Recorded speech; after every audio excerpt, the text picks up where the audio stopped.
The drive back to Mount Pisgah Road was one of tension and rapidly mounting fear. Waiting out the night hadn't come easy, not in my car, and not in a barely isolated lot by a stretch of woods I didn't know. Every little sound, every cricket's chirping and owl's hoot put me on edge, and the handful of times I heard the rumbling of an engine on the road nearby was a handful of times my heart nearly jumped out of my chest. I tried to sleep, but it only came in staggers, and was always cut short before the darkness had waned. It felt like forever I'd spent trying to make myself as small as possible in the driver's seat, only daring to move to whip my head around to scan the windows. Crickets and cicadas had always been a soothing melody to my ears, but that night I was too worried about them concealing something more sinister.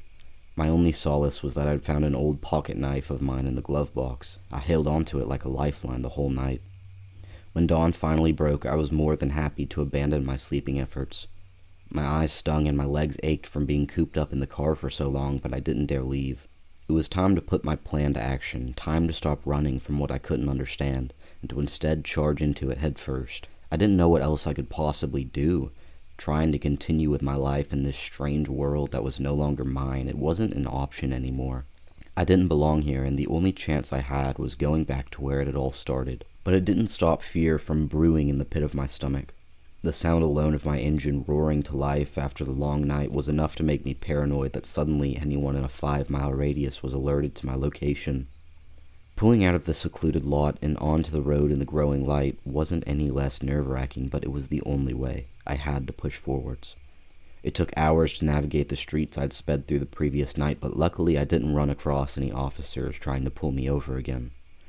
In fact, as I made my way across city streets and country roads, it didn't feel like one car I passed even batted an eye at me. It was like they were intentionally looking away after getting an eyeful of me yesterday. But that would change the closer I got to Mount Pisgah Road.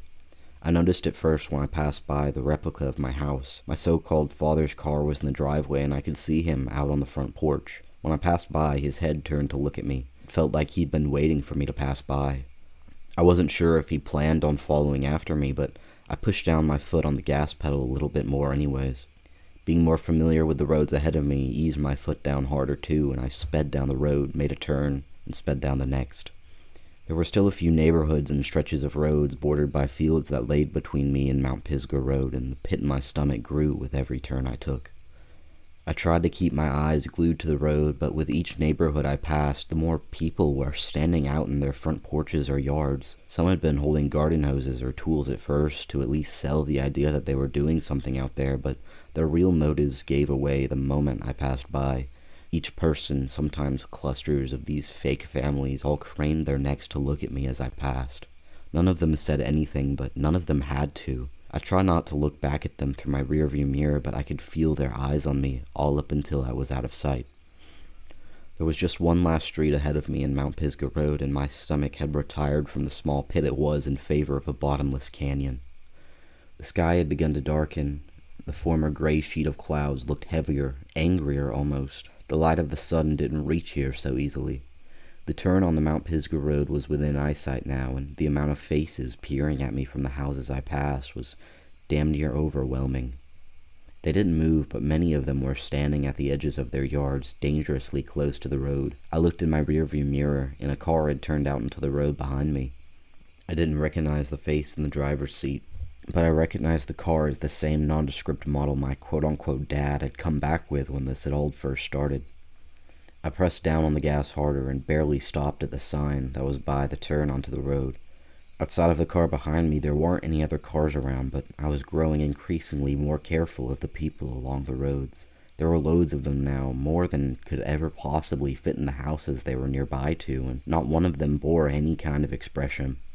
They stared with wide eyes that seemed to regard me like an animal in a cage in a zoo. Mount Pisgah Road was full of life that saw me not as a person, but as a spectacle.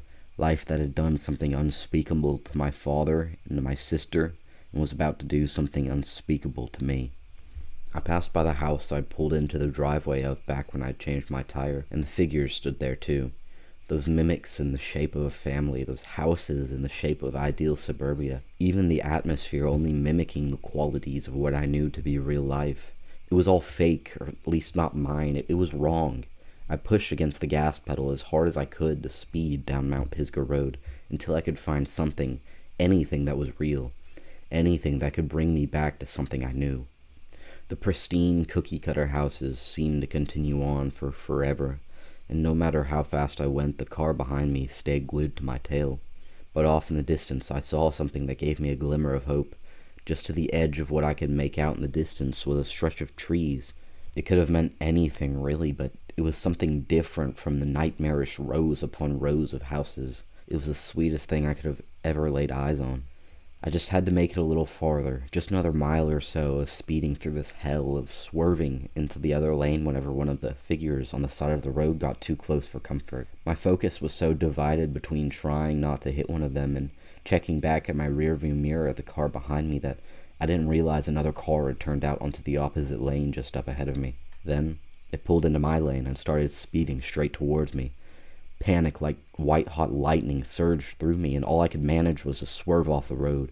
My car dropped off and caught where the yard met paved concrete driveway, and along with the screeching sound of metal scraping against rock, I could feel one of my tires had blown out. My heart beat fast, but I couldn't stay in my car. I didn't even bother to turn it off before I jumped out of it. I whipped my head around to get my bearings, despite not seeming to be able to catch my breath. The figures standing by the houses had all been smart enough to back away as my car had veered off the street, but without my car as a barrier from them, my fear was left to fester unchecked. The car that had been following behind me slowly pulled to a stop, and the one that had driven me off the road did the same, but I didn't stay and wait for them to do anything else. I bolted for the stretch of trees in the distance. It didn't take long for my legs to burn, but I didn't stop.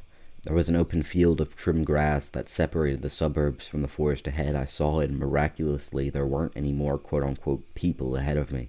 I didn't dare look back, but I could feel them looking at me. I could hear the sound of shuffling footsteps beginning on grass and pavement, and I could hear the sounds of 2 cars creeping up behind me. It was equally miraculous when the road came to an abrupt stop, putting just a stretch of field in between me and the woods. The air had become denser now, almost thick and even harder to breathe in than it was before. The sky above me was nearly black, and my surroundings were lit in a strange way. It almost reminded me of when I'd gone to see the solar eclipse as a child. When the moon had creeped out in front of the sun, the lighting had changed in a way I'd never seen before then, too. And pressure was building in my ears. Every pound of my feet on the grass that catapulted me closer to the forest made it worse. I hadn't realized it, but I pulled out my pocket knife from last night and silently prayed I wouldn't have to use it. I was only forced to slow right at the lip of where the field met the woods. I was too exhausted. My lungs and legs and body were on fire. But my biggest regret was sneaking a glance back at Mount Pisgah Road. The cars had remained at the edge of the pavement, but a horizon full of unrecognizable figures peered at me, creeping closer, still expressionless, still after me. It gave me all the more incentive to turn back to the woods and keep moving. My pace was slower now, dampened by my growing exhaustion, but to stop altogether was to surrender. I could not do that. The forest seemed to have its own atmosphere, and I noticed it the moment I breached the layer of bushes that guarded me from it. The ground was a thick layer of pine needles. Most of the trees were sparsely placed conifers, but light still struggled to reach down here. There was a level of silence here unlike any other I'd experienced. No bird song, no cicada calls, no crickets chirping. Every step I took sounded like bombshells in comparison. I was alone for a while, stumbling forwards through copies of the same stretch of trees I'd already passed long ago. My knuckles were white with how tightly I held my knife to me, but I briefly wondered if I was doomed to be alone in these woods forever. That was when I heard it. It was hard to pinpoint at first, but I managed to separate the crunching of pine needles under my feet from the crunching of pine needles behind me. My breathing still staggered. I turned around, and I knew I wasn't alone anymore.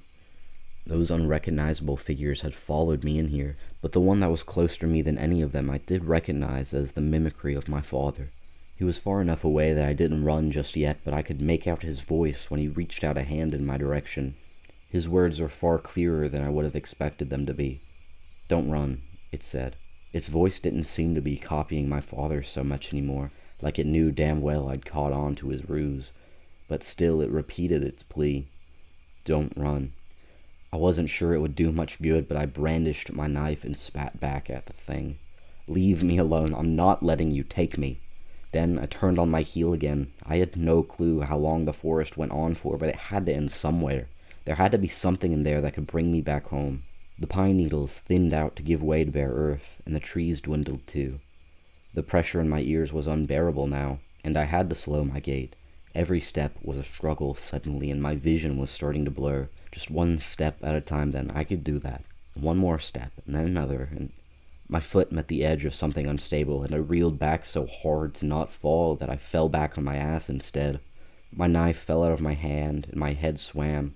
I squinted back at what I'd nearly fallen into, but it took some hasty blinking for me to even understand what it was. It was a pit, an opening of yawning earth. The pine needles gave way to it in a way that I didn't understand how the whole area around it didn't give way as well.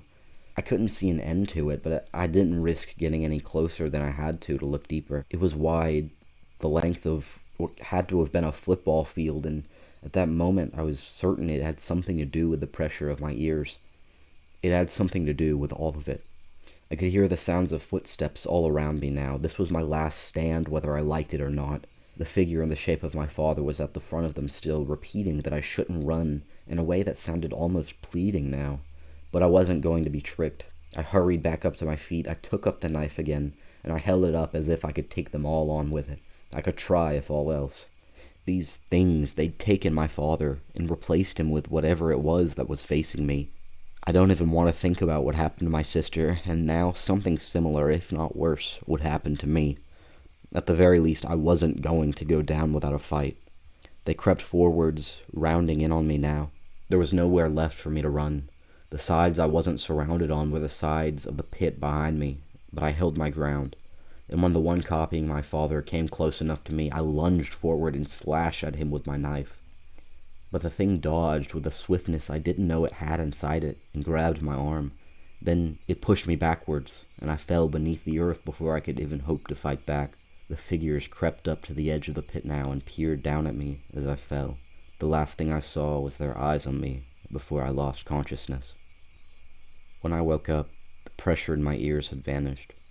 My face was planted firmly in a mat of pine needles, and around me was a stretch of pines not unlike the ones I had fled into. But I could hear cicadas now, and birdsong. Off in the distance, I heard the rumbling of car engines. The sun was high in the sky, and it beat down on my back and forced me to shield my eyes as I got up to my feet and looked around. This forest had an end.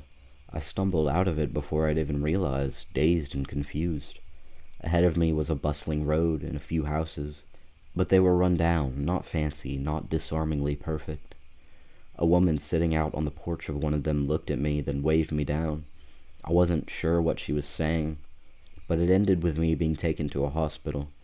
When I was finally loose enough to give them my name, they contacted my father and sister.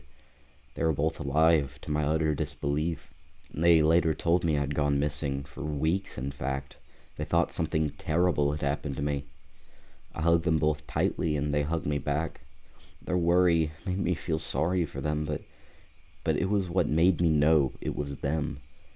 After the fact, I was never able to explain to them what exactly caused me to go missing, but when the doctors suggested it was some kind of amnesiatic episode, I didn't really feel like arguing. I wanted to believe that was what it was. I had to. But just to be safe, I vowed never to get close to Mount Pisgah Road again.